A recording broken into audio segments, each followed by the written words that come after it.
Assalamualaikum warahmatullahi wabarakatuh. Halo teman-teman, kembali lagi bersama Ayin. Kali ini Ayin punya tugas mata kuliah Psikologi Pendidikan. Sebelum itu, izinkan Ayin memperkenalkan diri. Nama Ayin Hurin Ain Istifaria dengan NIM 240410700241 PAIH 2024.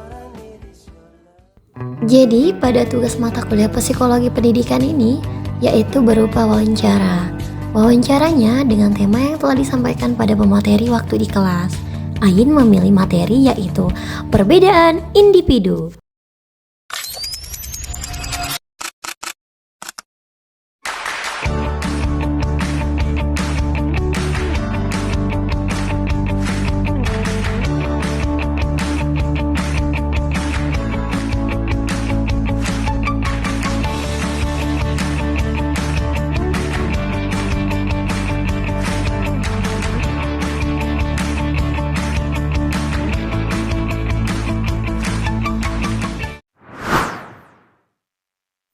Oke, izin ya sebentar ya. Kalau boleh tahu nama adik siapa? Nama aku Nadia Rizkalia ya. Oke, panggil Nadia ya? Iya. Nadia, kakak wawancara sebentar ya. Oke. Kalau kakak boleh tahu, bagaimana tanggapan Nadia kalau misalnya ada wong tiba-tiba ngediemin Nadia tidak tahu ngapa-ngapa kok dia tiba-tiba ngediemin Nadia, kayak tidak senang sama Nadia. Cak mana tanggapan Nadia tuh? Kalau ada sih kak, ditanya dulu penyebab dia tuh ngediemin Nadia apa kayak itu. Nah biar masalah itu cepat selesai. Oh, oke, izin sebentar ya kakak mau wawancara. Sebelumnya nama ada siapa ya? Nama aku Nilam. Oke, Nilam. Nilam, kakak mau tanya nih, cak mana respon Nilam? Misalnya ada wong tiba-tiba ngediemin Nilam, tiba-tiba tidak senang sama Nilam. Nah, cak mana respon Nilam sama wong itu? Kalau aku ya kak, aku kan nggak tahu dia ngediemin aku tuh karena apa. Ya aku jadi bodo amat baik. Aku juga diemin balik. Oke, makasih ya. Oke, kakak lanjut ya. Kakak mau tanya nih, kayak hal menonjol apa seperti kreativitas atau bakat yang ada pada diri Nadia? Kalau Nadia sih kak, hobi tilawah kak. Kalau misalnya lihat video tilawah di TikTok, kalau dikirimin posting di TikTok, itu Nadia tuh kalau ikut lomba, alhamdulillah menang kak.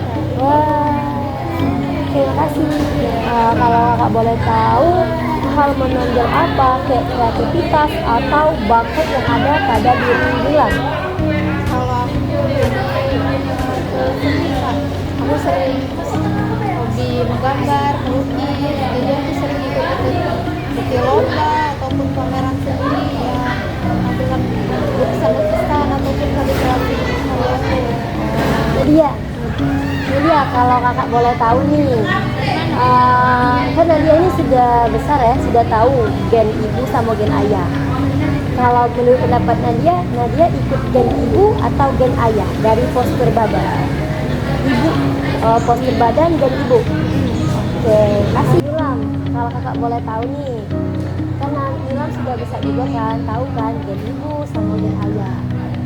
Menurut Nilam ini masuk sama kebanyakan gen ibu atau gen ayah? Lebih masuk ke gen ayah.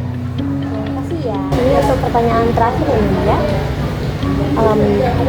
Kalau misalnya Nadia ini kumpul sama kawan-kawan, terus ada kawan baru, nah di situ tuh cak mana respon Nadia? Nadia nak ngajak dia berkenalan atau Nadia kayak, sudah diem deh lah, dia kan bukan kawan aku. Kalau tipe Nadia sih maunya pengen kenalan sama yang baru terus kak. Cepet ya. Jadi biar banyak kawan baru gitu.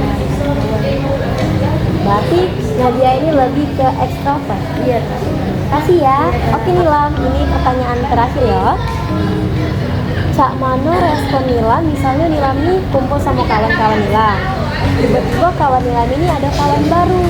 Nah, respon Nilam di situ tuh nak ngajak berkenalan sama orang baru itu atau kayak diem baik? Kalau aku kayak lebih milih ke berdiam diri dulu. Karena kan aku udah kenal ya sama dia. Jadi kalau dia nak bukan sama aku bayu, kalau dia sudah. Hai, kembali lagi bersama Ayin. Jadi teman-teman, mengenai perbedaan individu itu memiliki jenis-jenisnya, seperti perbedaan fisik, perbedaan sosial, perbedaan kepribadian, serta intelektual dan kemampuan atau keterampilan.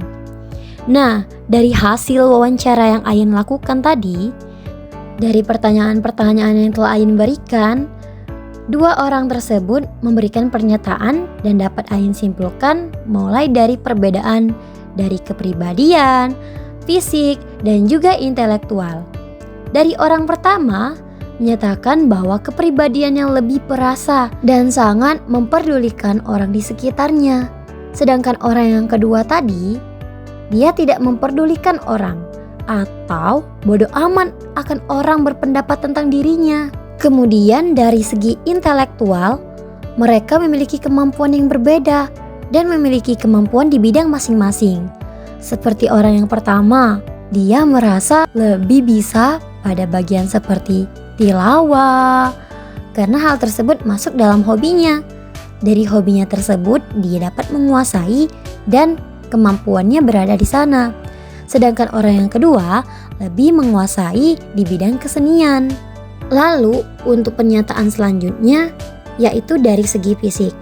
Dapat kita lihat tadi, kalau orang pertama memiliki postur tubuh yang sedikit berisi, dan orang yang kedua lumayan tinggi, karena mereka menyatakan bahwa mereka mendapatkan gen masing-masing dari kedua orang tuanya.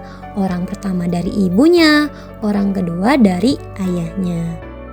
Untuk pernyataan terakhir, orang pertama menyatakan bahwa dirinya lebih terbuka dan welcome terhadap orang lain, atau lebih tepat dikatakan ekstrovert.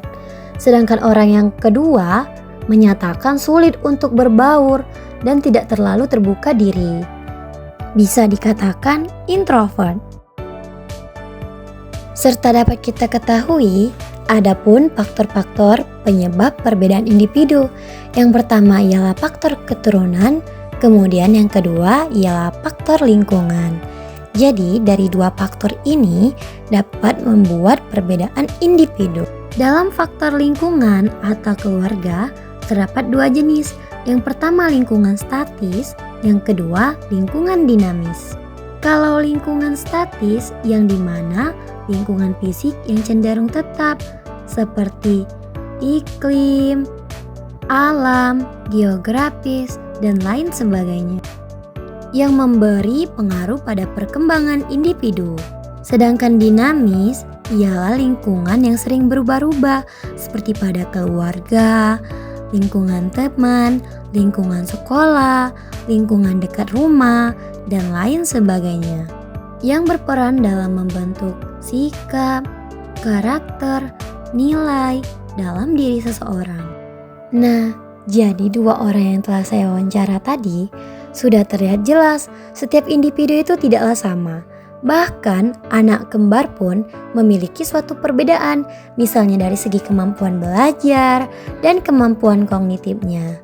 Jadi buat kalian jangan terlalu merasa insecure atas apa yang tidak kalian miliki. Tetapi pastinya kalian memiliki apa yang tidak mereka miliki juga.